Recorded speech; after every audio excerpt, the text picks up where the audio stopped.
बेटियों के पीले हाथ कराने के एवज में गरीब परिवारों से करोड़ों रुपए जमा कराने वाले गिरोह की मुसीबत बढ़ती नजर आ रही है। सीआरपीएफ सेवानिवृत्त कमांडो हिदायत खान कांग्रेस नेता ने इस मामले में एसपी नरेंद्र सिंह बजारनिया से लेकर उपायुक्त धीरेन्द्र खड़गटा तक को शिकायत कर दी है। इतना ही नहीं, शुक्रवार को हिदायत खान कमांडो ने उनके सहयोगियों ने उपायुक्त धीरेन्द्र के माध्यम से मुख्यमंत्री हरियाणा को ज्ञापन भेजकर शादी कराने वाले गिरोह के सदस्यों पर कानूनी कार्रवाई की मांग भी की है।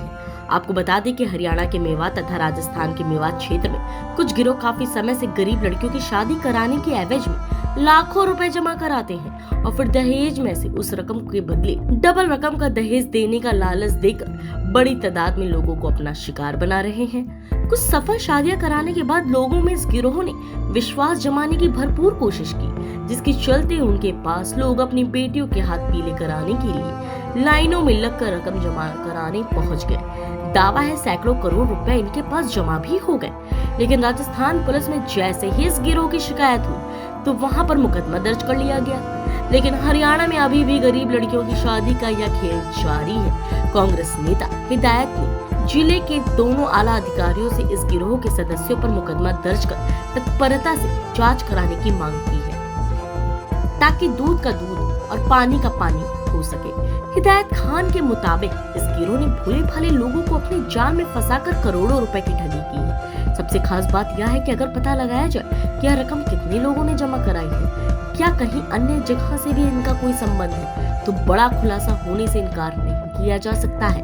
कुल मिलाकर मामला लगातार मीडिया में सुर्खियां बिटोर रहा है, जिससे शादी कराने वाले गिरोह से जुड़े लोगों के पसीने छूटने लगे हैं। हिदायत खान का दावा है कई गिरोह के सदस्यों ने तो उनसे सीधा संपर्क किया और कानूनी कार्रवाई न करने की बात उनके सामने रखी, लेकिन कांग्रेस नेता हिदायत ने साफ शब्दों में कह दिया कि कानूनी कार्रवाई कराकर ही दम लिया जाएगा।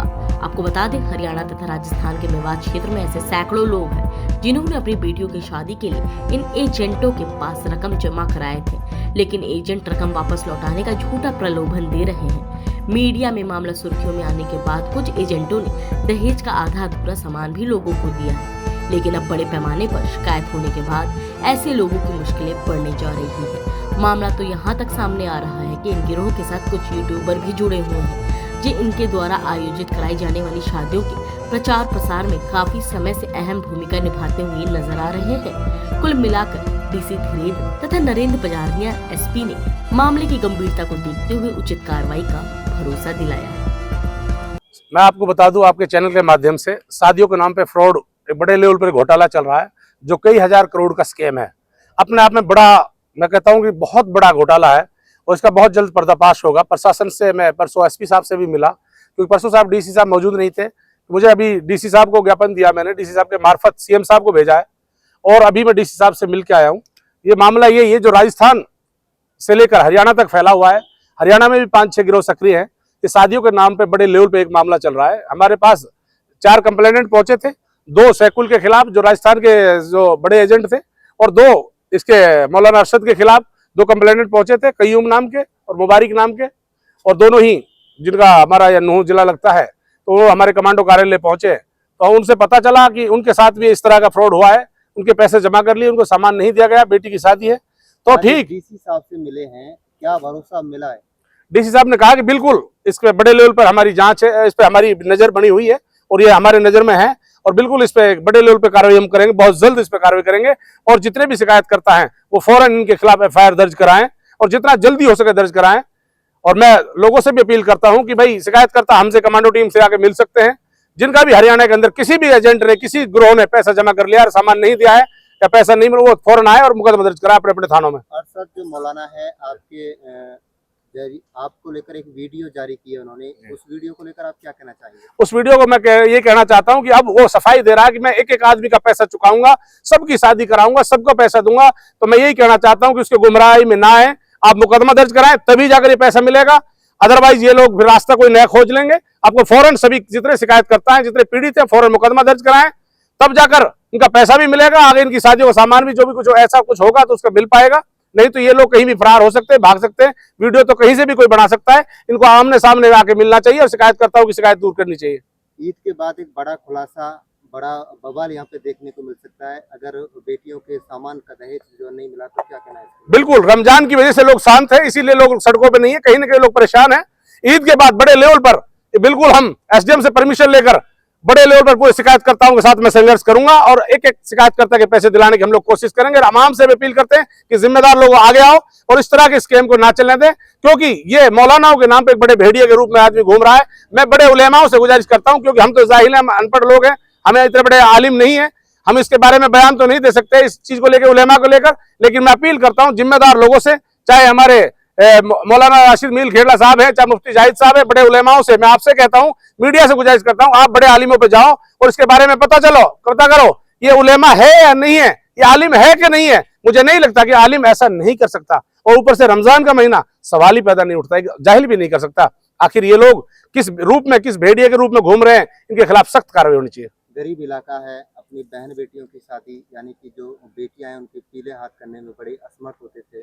क्या उम्मीद के साथ उन्होंने पैसा जमा किया था उन लोगों के साथ? बिल्कुल, जैसे लोगों से हालात से पता चल रहा है, लोगों के फोन आने शुरू हो रहे हैं, तो उससे पता चल रहा है कि कोई जेवरात बेचा है, किसी ने ब्याजू पैसा लिया है, किसी ने पंजाब में जाकर बन काटा है, किसी ने कहीं कैसी मजदूरी की है। कहीं ना कहीं इसमें परेशान गरीब लाचार मजदूर वो लोग हैं जिनके पास पहले से कोई बंदोबस्त नहीं था और वो लालच में आ गए। उनको ऐसा लगा कि मेरी बेटी भी किसी दूसरे के घर में जाके खुशहाल रहे, तो उनका दर्द से साफ झलकता है कि वो लोग बेघर हो गए हैं, उनका आज कोई संभालने वाला नहीं है। लास्ट एक सवाल है सर, क्या इस वजह से रिश्ता खराब होने की नौबत आ सकती है? बिल्कुल, रिश्ते खराब हुए हैं, डेट बढ़ रही है, डेट पे डेट पड़ रही है।